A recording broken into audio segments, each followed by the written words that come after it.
The second strongest always steals the show. Here's why. They weren't born the chosen ones. They didn't get the spotlight, the titles, or the destiny.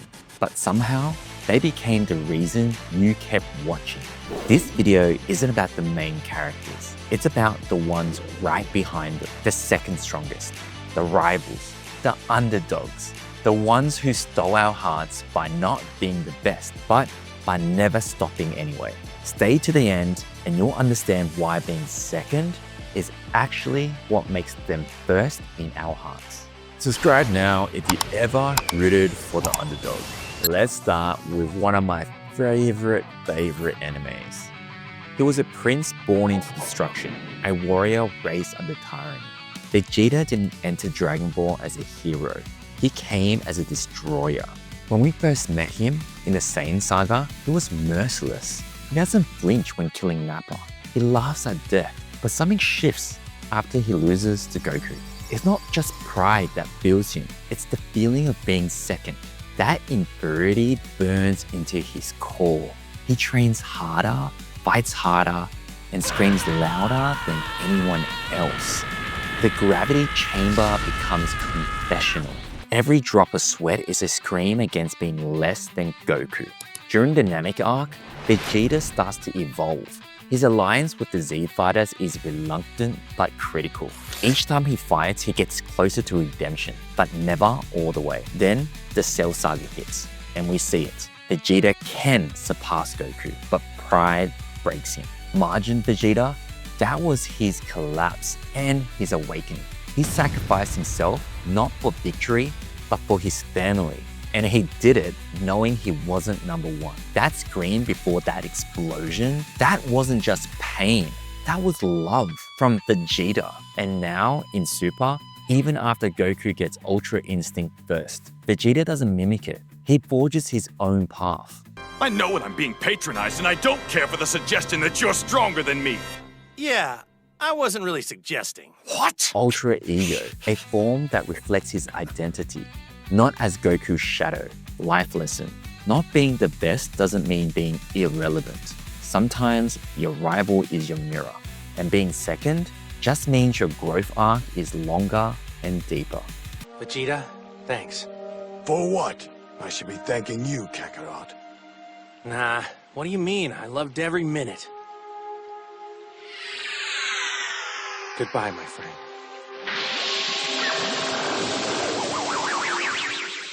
Now, let's get into one of the longest animes in history, One Piece.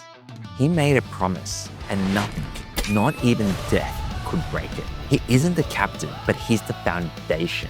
Zoro doesn't chase the spotlight. His loyalty is absolute, and his goal is singular, to become the world's greatest swordsman. When he first joins Luffy, it's not because he's inspired by the dream. It's because he wants a ship strong enough to carry his. But over time, Zoro's cold resolve turns into quiet devotion. He trains in silence. He bleeds without complaint. When the crew needs him, he doesn't hesitate. Then comes the thriller arc. Remember when Kuma demands Luffy's life? Zoro steps forward and takes all of Luffy's pain. The scene is brutal, but when Sanji finds him afterwards, standing alone in a pool of his own blood, all Zoro says is,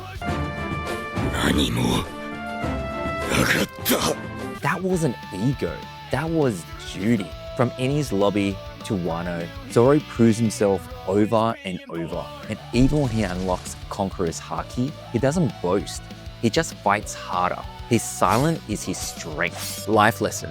Mastery is built in solitude. Being second doesn't mean being weaker.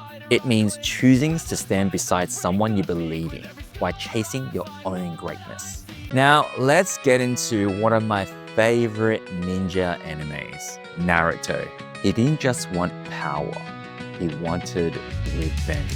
The shadow to Naruto's light, the blade that turns inwards. Sasuke wasn't just a rival, he was the embodiment of pain. He loses his whole clan, the betrayal of his own brother, the silence of grief. He begins as a prodigy, better than Naruto, at everything, but inside, He was broken. The crack widens through the Chunin exams. The curse mark, the bitterness. He doesn't want to win. He wants to punish. So he leaves. Joining Orochimaru wasn't a heel turn. It was a cry for help dressed as cold ambition. He thought darkness would heal him. It didn't. When he finally learns the truth about Itachi, that bitterness mutates again. Now he's not chasing justice. He's chasing answers, but no amount of power can fill the hole. Even when he awakens the Rinnegan, even when he declares himself judge of the world, it's not until Naruto refuses to let go that Sasuke's mask starts to crack. Their final battle is not just a fight to the death, it's a fight to remember who they are. And in losing, Sasuke wins everything. His redemption, his purpose, his peace. Life lesson. Sometimes being second means being consumed by comparison, but healing starts when you stop chasing someone else's path and start walking your own. Now let's get into the most dripped out anime of all time, Bleach. She gave Ichigo his power, but she never gave up on her own. She's not loud, she's not flashy, but she's central.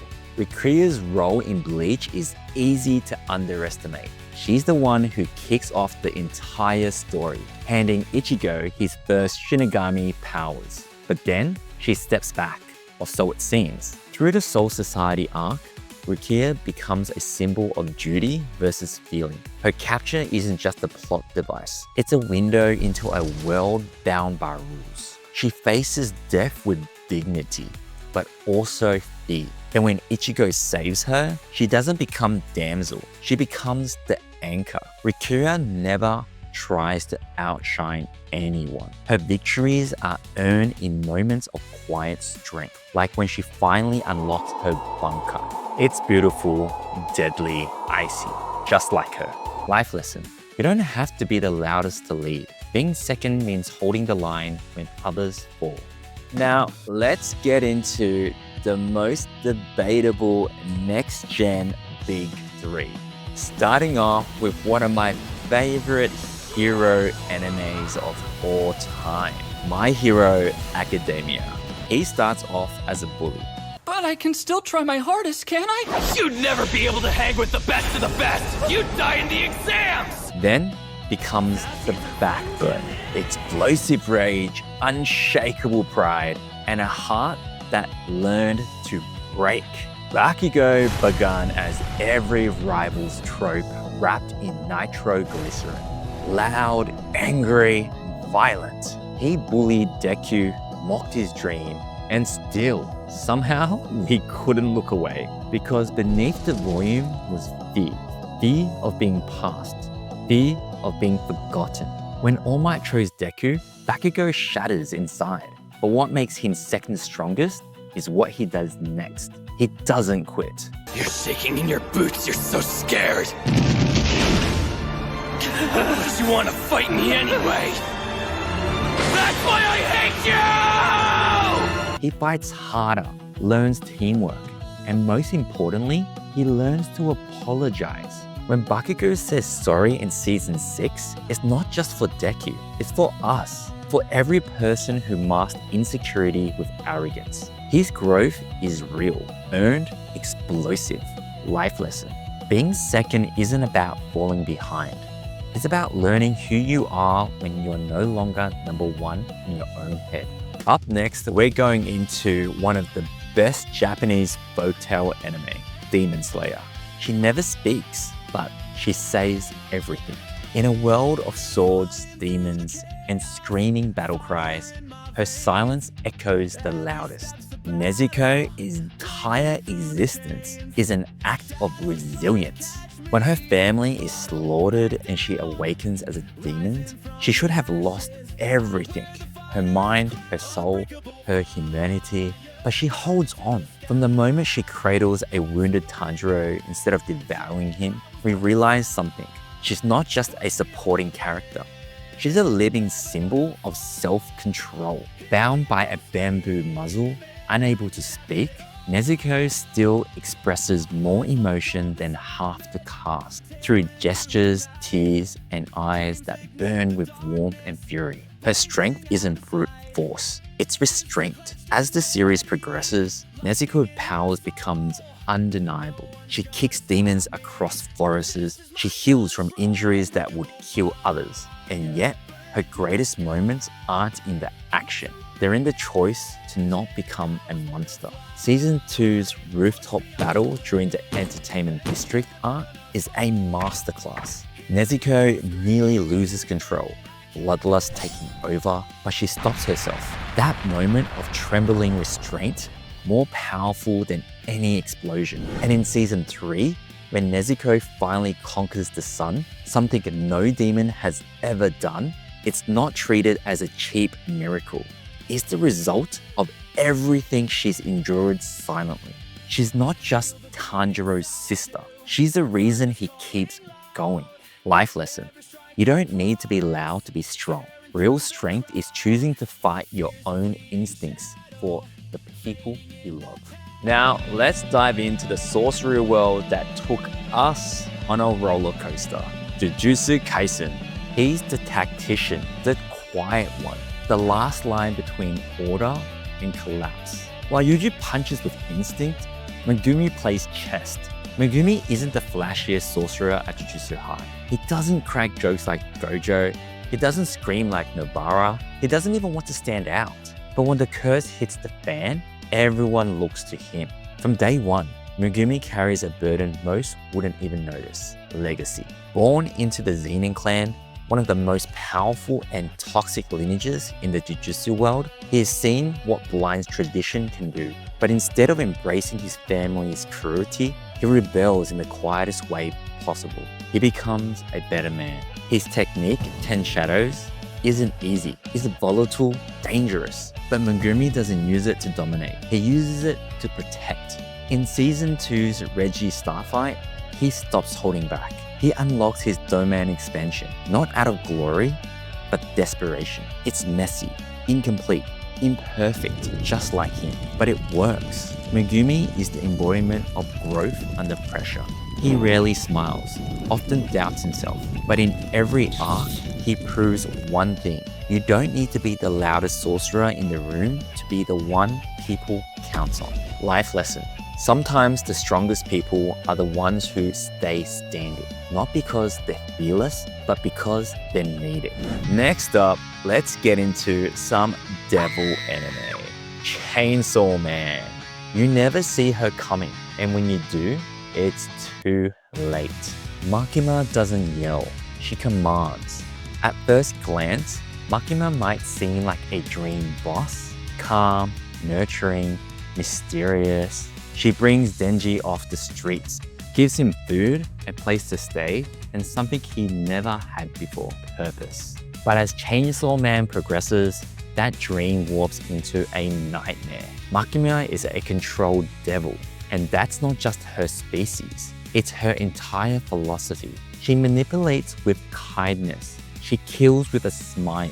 Her power doesn't come from flashy attacks. It comes from knowing exactly what people want and giving it to them with strings attached. She is the second strongest, not because she's physically dominant, but because she's the one pulling the strings behind every move. When she finally shows her true colors, it's not with a roar, it's with a whisper. She doesn't need to fight fair. She doesn't need to lift a finger because she already owns you. Makima is terrifying not because she's evil, but because she makes evil feel reasonable. Life lesson. Power doesn't always wear armor. Sometimes it wears charm. Be careful who you trust when you're desperate for direction. Moving on to the final one for this video, the wizard anime that inspired us from the very beginning, Black Clover. He doesn't chase glory, he earns it. Asta is all fire and grit. He's the wind that never stops moving forward. From the moment they're introduced, Asta and Yuno couldn't be more different. Asta is muscle, volume, and desperation. Yuno is quiet, composed, and gifted. But don't confuse quiet with complacent. hates being second. He just doesn't say it. He trains in silence. He studies magic late into the night. He becomes the vice captain at record speed. Not because he boasts, but because he executes. And when he finds out his royal lineage, he doesn't let it define him. In fact, he doubles down. He won't just be a magic knight, he'll be the strongest. But unlike so many others, he doesn't need to tear others down to climb. He competes with respect. He grows with purpose. It's the type of character that proves you can be born with talent and still work like you're not. Life lesson. Being second doesn't mean you're behind. It means you have someone to chase, someone to surpass. Now, why second place hits different? First place is easy to love. Second place is easy to relate to. They don't wear the crown. They don't get the spotlight, but they carry the weight. Vegeta, Zoro, Sasuke, Rukia, Bakugo, Nezuko, Megumi, Makima, none of them are the chosen one. They weren't picked by fate. They were forged by struggle. And that's why we love them. Because deep down, we don't always see ourselves in the heroes. We see ourselves in the ones trying to be heroes. In the ones who fall short, who fail, who fights anyway. We see ourselves in the second strongest. They don't always win the battles, but they win the arc. They teach us that resilience matters more than ranking, that loyalty outshines victory, that silence can scream louder than words. They remind us you can grow from your worst moments. You can find love even after hate. You can rise again even if you're not the main character. You might never be number one, but that doesn't mean you're not unforgettable, because the second strongest, they steal the scene, they steal our hearts, and they show us you don't have to be first to matter most. Final life lesson. We don't all get main character energy, but we all have a story worth telling. And that story might just be stronger in second place. Thank you so much for watching. If one of these characters hit you or reminded you of who you used to be, then this is your place. We make videos for the ones still grinding, still growing, still choosing to get back up. Subscribe, it costs nothing, but it means everything. See you in the next episode.